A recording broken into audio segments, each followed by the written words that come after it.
గత వారం రోజులుగా నిరుద్యోగ జేఏసీ నాయకులు మోతీలాల్ నెహ్రూ గారు ఆమరణ నిరాహార దీక్ష చేస్తుంటే ఇప్పటి వరకు కూడా ప్రభుత్వానికి చీమ కుట్టినట్టు కూడా లేదు.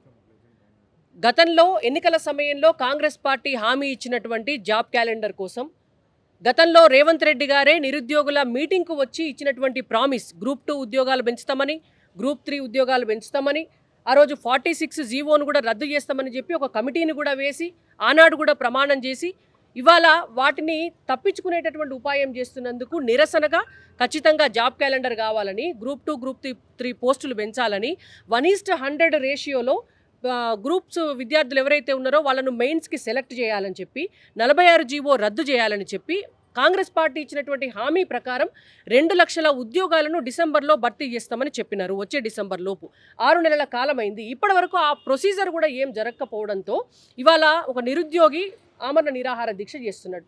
మరి ఇవాళ కాంగ్రెస్ పార్టీకి ఇప్పటి వరకు కూడా కనీసం ఒకరు రావాలి, మాట్లాడాలి, నిరుద్యోగులకు హామీ ఇవ్వాలి, వాళ్ళకు భరోసానిచ్చి వాళ్ళ ప్రాణాలను కాపాడాలనేటువంటిది లేదు. జీవన్ రెడ్డి గారు అలిగితే 5 మంత్రులు పోయినరు. రేవంత్ రెడ్డి గారికి వాళ్ళ మేము విద్యాశాఖకు మంత్రి లేడు అని అంటే విద్యాశాఖ మంత్రిని నేను ఫుల్ టైం మంత్రి ఉండకూడదా అని నిన్న ఢిల్లీ నుంచి ప్రెస్ కాన్ఫరెన్స్లో రేవంత్ రెడ్డి గారు మాట్లాడారు. మేము ఒకటే మాట అడుగుతున్నాం రేవంత్ రెడ్డి గారిని, అయ్యా రేవంత్ రెడ్డి గారు మీకు 4 ఉద్యోగాలు వచ్చినాయి. గతంలో బీఆర్ఎస్ పార్టీ అధికారంలో ఉన్ననాడు కల్వకుంట్ల వారి కుటుంబానికి ఒక్క కుటుంబానికి 4 ఉద్యోగాలు వచ్చినాయని తెలంగాణ రాష్ట్రం అంతా కూడా తిరగబడి వాళ్ళని అధికారంలోకి వెళ్ళి దించితే ఇవాళ మీరొక్కరే 4 ఉద్యోగాలు తీసుకున్నారు. ముఖ్యమంత్రి పోస్టు మీకే, విద్యాశాఖ మంత్రి పోస్టు మీకే, హోంశాఖ మంత్రి పోస్టు మీకే, ఇవాళ పరిశ్రమలు వాణిజ్య శాఖ మంత్రి పోస్టు మీకే. మీకు 4 ఉద్యోగాలు కావాలి. 30 లక్షల మంది నిరుద్యోగులు ఉన్నారు తెలంగాణ రాష్ట్రంలో. అందులో వాళ్లకు రావాల్సినటువంటి న్యాయంగా దక్కాల్సినటువంటి ఉద్యోగాలు నిరుద్యోగులకు ఒక్కొక్క ఉద్యోగం అన్నా వద్దా? మరి మీ పార్టీ అధికారంలోకి వచ్చిన ఈ 6 నెలల కాలంలో మీకై మీరు నోటిఫికేషన్లు ఇచ్చినటువంటి నోటిఫికేషన్లలో ఈనాటి వరకు ఒక్క ఉద్యోగాన్ని కూడా నింపలే. ఎంతసేపు మీ పదవులు మీకు కావాలా, మీ మంత్రి పదవులు మీకు కావాలి, పక్క పార్టీల నుంచి ఎమ్మెల్యేలను మీరు గుంజుకోవాలి. దీని మీద ఉన్న శ్రద్ధ మీకు నిరుద్యోగుల మీద లేదు. ఏ 1200 మంది నిరుద్యోగులు ఆత్మహత్య చేసుకుంటే తెలంగాణ రాష్ట్రం వచ్చిందో దాన్ని మరచిపోయి బీఆర్ఎస్ పార్టీ ఒక కుటుంబం కోసం పనిచేసింది. ఇవాళ గంగల కలిసిపోతుంది. అదే దారిన కేసీఆర్ గారి కంటే మరింత అధ్వానంగా రేవంత్ రెడ్డి గారు ఇవాళ మీరు బిహేవ్ చేస్తున్నారు. ఇది మీకు న్యాయం కాదు, ధర్మం కాదు. నిరుద్యోగులు 10 సంవత్సరాల కాలం నుంచి అంతకంటే ముందు తెలంగాణ ఉద్యమంలో కూడా అశోక్ నగర్లో 2 అరటిపళ్ళు తిని వాళ్ళ ఉపాసం ఉండి చదువుకొని వాళ్ళ ఉద్యోగాలకు ప్రిపేర్ అవుతుంటే మీరు కనీసము ఏ జాబ్ని ఏ ఎగ్జామ్ని ఎప్పుడు పెట్టాలనేటువంటి సోయి కూడా లేకుండా నెల రోజుల లోపల 10 ఉద్యోగాలు 10 ఎగ్జామ్స్ పెడితే సిలబస్ వేరే ఉంటే వాళ్ళు ఎట్లా ప్రిపేర్ అవుతారు? ఒక జాబ్ క్యాలెండర్ అనేటువంటి దాన్ని డిజైన్ చేస్తే కదా మొదలు మీకు తెలిసేది. మీరు జాబ్ క్యాలెండరు డిజైన్ చేయకపోతే ఏ పరీక్ష ఎప్పుడు పెట్టాలనో మీకు తెలియదా? ఏ పరీక్షకు ఏ సిలబస్ ఉన్నదో మీకు తెలియదా? ఉద్యోగాలు ఎట్లా పెంచాలనో మీకు తెలియదా? అసలు ఎన్ని ఖాళీలు ఉన్నాయి ఏ డిపార్ట్మెంట్లో అనేటువంటిది కూడా మీకు తెలియదా? మరి ఇవాళ మీకు చేత కాకపోతే తెలంగాణ సమాజంలో ఉన్నటువంటి మేధావుల కన్నా అప్పచెప్పండి, ఒక కమిటీనన్నా వేయండి, నిరుద్యోగులను ఉద్యోగాలు ఇవ్వడం కోసం ఒక శాఖనన్నా పెట్టండి. ఏదో ఒకటి చేసి నిరుద్యోగులకు న్యాయం జరిగే విధంగా మీరు చర్యలు తీసుకోవాలని మేము డిమాండ్ చేస్తున్నాం. మోతీలాల్ గారి ప్రాణానికి ఏమన్నా హాని కనుక జరిగితే మాత్రం ఇవాళ ఈ తెలంగాణ రాష్ట్రంలో కాంగ్రెస్ ప్రభుత్వం మాత్రం ఉండదు. తెలంగాణ ప్రజల ఆగ్రహానికి గురి కావాల్సి వస్తుంది. నిరుద్యోగుల పక్షాన మేము భారతీయ జనతా పార్టీగా ఖచ్చితంగా మా రాష్ట్ర అధ్యక్షులు కిషన్ రెడ్డి గారి నాయకత్వంలో తెలంగాణ రాష్ట్రంలో ఉద్యమాన్ని మేము కూడా నిరుద్యోగులతో కలిసి తీవ్రతరం చేస్తామని చెప్పి కాంగ్రెస్ పార్టీ ప్రభుత్వాన్ని రేవంత్ రెడ్డి గారిని హెచ్చరిస్తున్నాం. అంటే మేడం, అంటే నిరుద్యోగుల పక్షాన మాట్లాడేందుకు బీజేపీ పార్టీకి అర్హత లేదు, 2 కోట్ల ఉద్యోగాలు ఇస్తామని చెప్పేసి ఆ రోజు చెప్పినటువంటి బీజేపీ పార్టీ ఒక ఉద్యోగం కూడా ఇవ్వలేదు, నిరుద్యోగులను మోసం చేసిందే బీజేపీ పార్టీ అని చెప్పేసి కాంగ్రెస్ పార్టీ వాళ్ళు అంటా ఉన్నారు. కాంగ్రెస్ పార్టీ వాళ్లకు కొంచెమన్నా ఇంగితము జ్ఞానము ఉండాలా. ఎక్కడ చర్చకు వస్తారో రమ్మనండి. 2 కోట్ల ఉద్యోగాలు ఎట్లెట్లా ఇచ్చినామో ఇవాళ ఎట్లెట్లా ఇన్ఫ్రాస్ట్రక్చర్ డెవలప్ అయిందో భారతదేశంలో మొత్తం కూడా ఏ రంగాలను పెంచితే ఆయా రంగాలలో ఉద్యోగాలు ఎట్లా పెరిగినాయో మేము చెప్తాం, లెక్కలతో సహా మేము చెప్తాం. ఇవాళ అదే కాంగ్రెస్ పార్టీ వాళ్ళని రమ్మనండి. వాళ్ళ అధికారంలోకి వచ్చినటువంటి 6 నెలల కాలంలో వాళ్ళు నోటిఫికేషన్ ఇచ్చి పూరించినటువంటి ఉద్యోగాలు ఏమున్నాయో రమ్మని చెప్పమనండి, మాట్లాడమనండి. ఇవాళ అధికారంలోకి రాగానే సంతకం పెట్టి జాబ్ క్యాలెండర్ ఇస్తామని చెప్పినారు కదా. జాబ్ క్యాలెండర్ కనీసం ఒక ఒక జాబ్ క్యాలెండర్ కూడా ఇవ్వడానికి వాళ్ళకి ఎందుకు చేతనైతే లేదో చెప్పమనండి. ఇవాళ వాళ్ళు మాట ఇచ్చినటువంటి గ్రూప్ 2, గ్రూప్ 3 పెంపు సంఖ్యను పెంచుతామని చెప్పిండ్రు కదా, ఆ మాటను ఎందుకు తప్పిండ్రో వాళ్ళని సమాధానం చెప్పమనండి. ఇవాళ 6 గ్యారంటీల్లో భాగంగా నిరుద్యోగులకు కూడా యువతను కలిపి వాళ్లకు డబ్బులు ఇచ్చి వాళ్ళను ఇండస్ట్రియలిస్టులుగా తయారు చేస్తామని మాట ఇచ్చినారు కదా, ఆ మాట ఎందుకు నిలబెట్టుకుంటలేరో వాళ్ళని మొదలు సమాధానం చెప్పమనండి. చదువుకున్నటువంటి విద్యార్థులకు స్కూటీలు ఇస్తామని చెప్పిండ్రు, చదువుకుంటున్నటువంటి స్కూళ్ళకు విద్యార్థుల కోసం మండలానికి ఒక ఇంటర్నేషనల్ స్కూల్ పెడతామని చెప్పినారు. ఇవాళ ఇవన్నీ మాట్లాడుకుంటా పోతే 6 గ్యారంటీల పేరుతోటి ప్రజలని మోసం చేసినారు. ఇప్పుడు అవన్నీ మాట్లాడుకుంటా పోతే అసలు సమస్య పక్కదారి పడుతుంది. కాబట్టి మేము చాలా స్పష్టంగా చెప్తున్నాం, భారతీయ జనతా పార్టీ ఈ దేశానికి ఏం చేసిందో మేము చెప్పడానికి రెడీ. ఇవాళ మీరు ఈ 6 నెలల్లో నిరుద్యోగుల కోసం ఏం చేసినారో రేవంత్ రెడ్డి గారిని మాట్లాడమనండి. అన్న, మీరు ఇంతకుముందే మోతిలాల్ని కూడా పరామర్శించడం జరిగింది. ఆయన ఆరోగ్య పరిస్థితి ఎట్లా ఉన్నది? ఇంకొక పక్కన చాలా రోజుల కాడ నుంచి నిరుద్యోగులు కూడా అన్యాయం అయిపోతూ ఉన్నారు. ఇచ్చినటువంటి మెగా డిఎస్సిలో మరి 25,000 పోస్టులు కూడా వేయాలని చెప్పేసి కూడా ప్రత్యేకంగా మీరు డిమాండ్ చేసినటువంటి నేపథ్యం. మరి నిన్ననే నోటిఫికేషన్ ఇవ్వడం జరిగింది. 11,000 ఉద్యోగాలతోటి డిఎస్సి చేసినామని చెప్పేసి మరి ఒక ప్రకటన విడుదలైంది. దీన్ని ఏ విధంగా చూస్తారు? ప్రభుత్వము మా యొక్క ఓపికని పరీక్ష పెట్టి చూస్తుంది. మేము ఏదైతే నిరుద్యోగుల పక్షాన మేము పోరాటం కొనసాగిస్తున్నామో అది నిజాయితీ గలటువంటి పోరాటం. అదంతా కూడా మేము అడుగుతుంది మా ప్రత్యేకమైనటువంటి డిమాండ్లను మేము ఎక్కడ కూడా పెడతలేము. ఎన్నికల సమయంలో ఏదైతే కాంగ్రెస్ ప్రభుత్వం రేవంత్ రెడ్డి గారు ముఖ్యమంత్రి కాగానే 100 రోజులలో నిరుద్యోగులకు 1:100 తీసుకొస్తాం, గ్రూప్ 2, గ్రూప్ 3లలో మేము పోస్టులు పెంపొందిస్తాం, మెగా డిఎస్సిని ఏర్పాటు చేస్తామని చెప్పినటువంటి వ్యక్తి ఈరోజు ఉద్యమాలు నిర్వహిస్తుంటే మాకు వ్యతిరేకంగా పోలీసులని పెట్టి అడ్డం పెట్టి మమ్మల్ని అడ్డుకునే ప్రయత్నం చేస్తుండు. ఈరోజు గాంధీ హాస్పిటల్ ఒక 6 రోజుల నుంచి ఒక వ్యక్తి ఉద్యమం నిర్వహిస్తుంటే, పోరాటం కొనసాగిస్తుంటే ప్రభుత్వం చీమైన గుట్టినటువంటి విధంగా ఎక్కడ కూడా కనిపిస్తలేదు. ఏ విధంగా అయితే మోతిలాల్ ఉన్నారో ఆ మోతిలాల్ చేస్తున్నటువంటి పోరాటం నిజాయితీ గల పోరాటము. ఆయన చేస్తున్నటువంటి పోరాటం నిరుద్యోగులకు చేస్తున్నటువంటి పోరాటం. బయట ఉండి ఏ విధంగా అయితే బీజేపీ మేము పోరాటాలు చేస్తున్నామో మమ్మల్ని అదే విధంగా అణచివేసే ప్రయత్నం చేస్తున్నారు. అదేవిధంగా ఇక్కడ ఉన్నటువంటి వ్యక్తిని కూడా అదే విధంగా అణచివేసే ప్రయత్నం చేస్తున్నారు.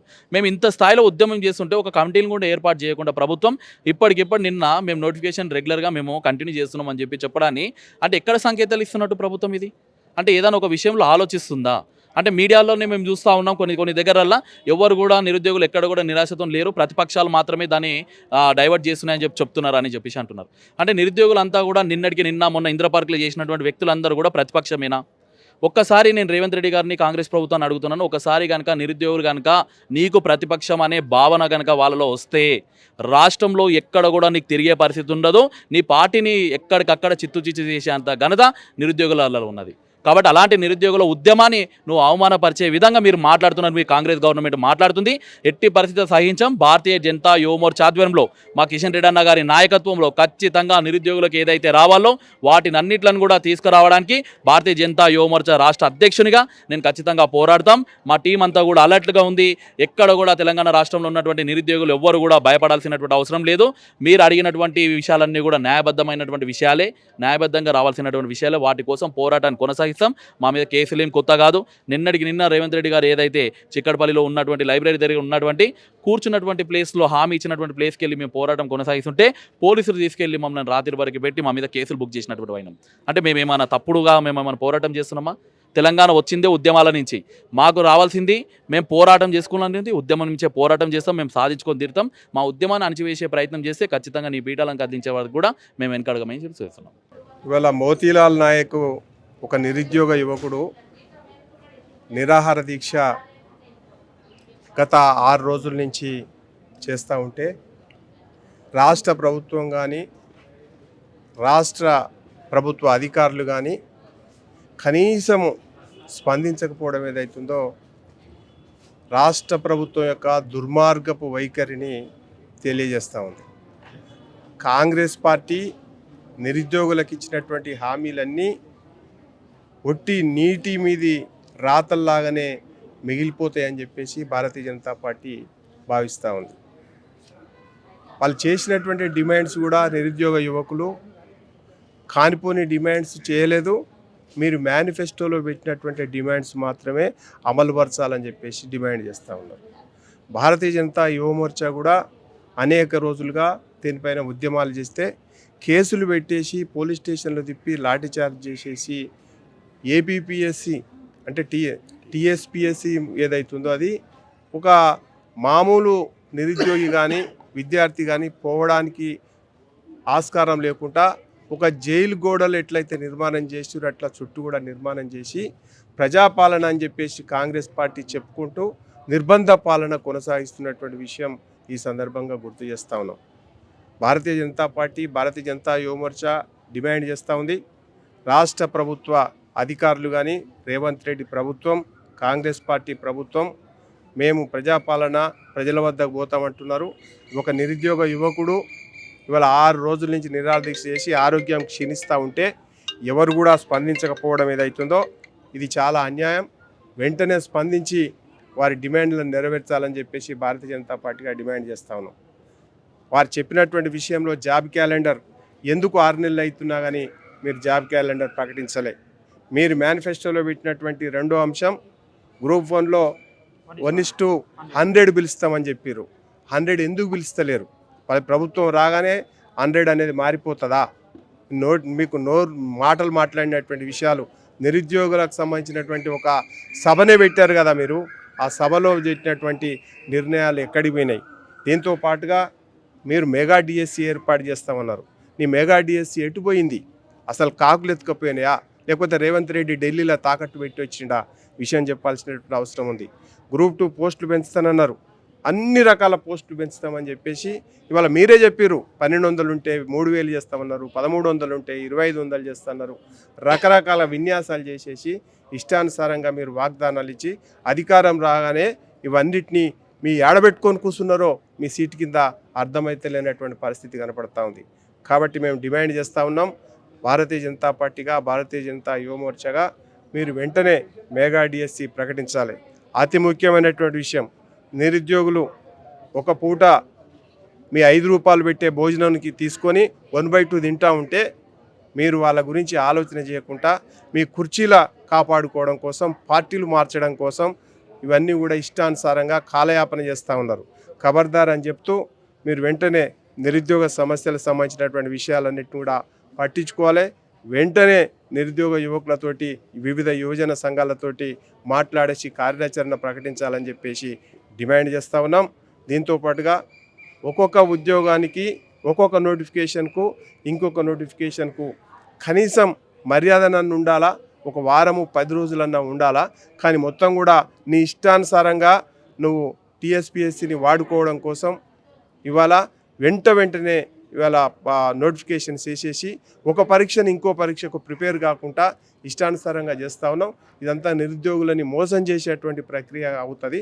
కాబట్టి కాంగ్రెస్ పార్టీ మీకు అధికారం వచ్చింది నిరుద్యోగుల చోటి, మీరు ఈ రకంగా మోసం చేస్తే మీకు కూడా కాలం చెల్లుతుంది. వచ్చేటువంటి స్థానిక సంస్థల ఎన్నికలలో నిరుద్యోగులుగా ఊరూరా తిరిగి మీకు వ్యతిరేకంగా ప్రచారం చేయాల్సి వస్తుంది.